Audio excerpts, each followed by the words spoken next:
जर तुमचे डोळे सतत लाल होत असतील, सतत काही टोचल्यासारखे वाटत असेल, पाणी येत असेल, जळजळ होत असेल, तर हे सर्व ड्राय आईजचे सिम्प्टम्स असू शकतात. आजकाल मोबाईल, लॅपटॉप, AC एन्व्हायरमेंट आणि बदलत्या जीवनशैलीमुळे ड्राय आईजचे प्रमाण वाढत आहे.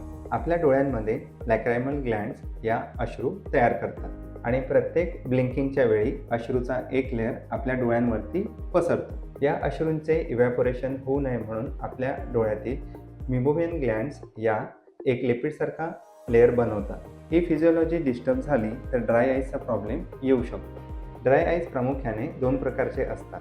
पहिले म्हणजे ज्यामध्ये अश्रू गळण्याचे प्रमाण कमी होते आणि दुसरा प्रकार म्हणजे ज्यामध्ये अश्रूंचे इव्हॅपोरेशन लवकर होते. ड्राय आईजच्या निदानासाठी प्रॉपर आय चेकअप खूप महत्त्वाचा आहे.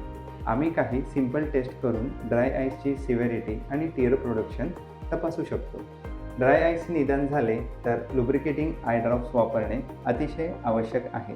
कोणते लुब्रिकेटिंग ड्रॉप्स वापरायचे आणि किती दिवस वापरायचे हे आम्ही पेशंटची जीवनशैली आणि ड्रायनेसची तीव्रता बघून ठरवतो.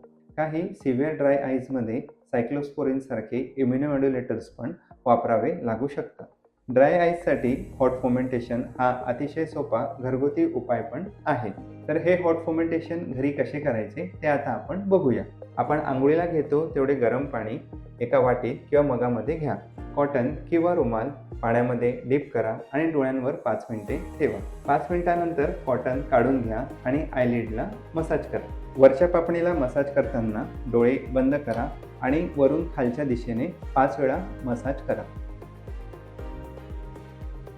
खालच्या पापणीला मसाज करताना वरती सिलिंगकडे बघा आणि खालून वरती 5 वेळा मसाज करा. हॉट फोमेंटेशन दिवसातून एकदा तरी करा.